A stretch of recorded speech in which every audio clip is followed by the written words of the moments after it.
यह कहानी विजयनगर के प्रसिद्ध दरबारी और चतुर कवि तेनाली रामा के बारे में है।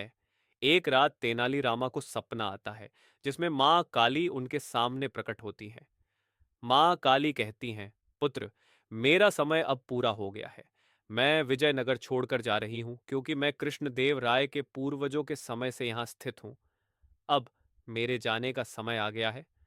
तेनाली रामा यह सुनते ही घबरा जाते हैं और रोते हुए माँ काली से विनती करते हैं, माँ कृपया विजयनगर छोड़कर मत जाओ। आप इस राज्य की रक्षा और समृद्धि की अधिष्ठात्री देवी हो। यदि आप चली गईं तो राज्य का क्या होगा? तेनाली रामा तत्काल महाराज कृष्णदेव राय के पास पहुंचकर उनसे भी माँ काली को रोकने की प्रार्थना करते हैं। वे महाराज से आग्रह करते हैं कि वे कुछ उपाय करें ताकि माँ काली विजयनगर छोड़कर न जाएं। लेकिन तेनाली रामा की यह व्याकुलता दरबार में मौजूद तथाचार्य को हास्यास्पद लगती है।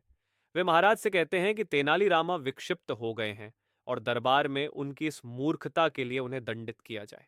महाराज तेनाली रामा को दरबार से बाहर निकलवा देते हैं। तेनाली रामा माँ काली को रोकने के लिए भोजन की थाली लेकर उनके पीछे पीछे दौड़ पड़ते हैं।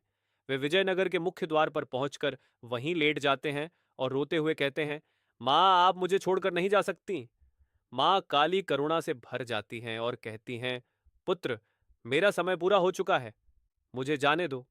तेनाली रामा माँ से एक आखिरी विनती करते हैं। माँ एक वचन दीजिए, पहले मेरा बनाया हुआ भोजन ग्रहण कर लीजिए, फिर आप जा सकती हैं, तब मैं आपको नहीं रोकूंगा। माँ काली तेनाली रामा की भक्ति देखकर मान जाती है। तेनाली रामा माँ काली को काली मंदिर में ले जाते हैं, उनकी विधि पूर्वक पूजा करते हैं और उन्हें भोजन कराते हैं। तेनालीरामा माँ से वचन लेते हैं कि जब तक हम पानी लेकर नहीं लौटते तब तक आप यहां से नहीं जाओगी।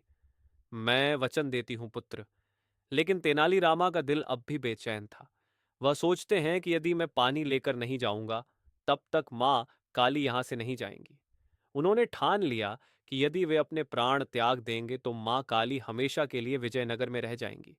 ये सोचकर तेनालीरामा एक कुएं में कूद जाते हैं और अपने प्राण त्याग देते हैं।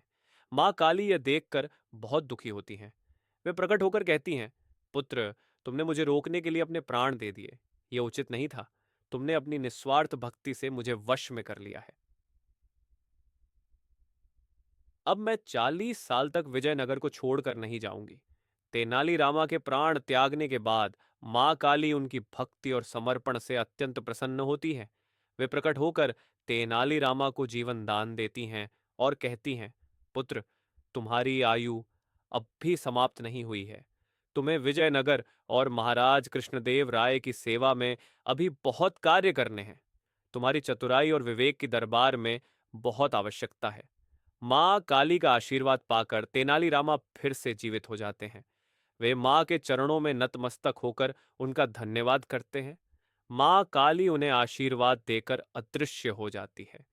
तेनालीरामा फिर विजयनगर के दरबार में लौटते हैं। उन्हें जीवित और स्वस्थ देखकर सभी दरबारी, महाराज कृष्णदेव राय और नगरवासी अत्यंत प्रसन्न हो जाते हैं। उनका परिवार भी उन्हें देखकर हर्ष से भर उठता है। सभी लोग तेनालीरामा की भक्ति और माँ काली की कृपा को नमन करते हैं। इस प्रकार तेनालीरामा अपनी चतुराई और माँ काली के आशीर्वाद के साथ फिर से विजयनगर में सभी को खुशियां और समाधान देते रहते हैं।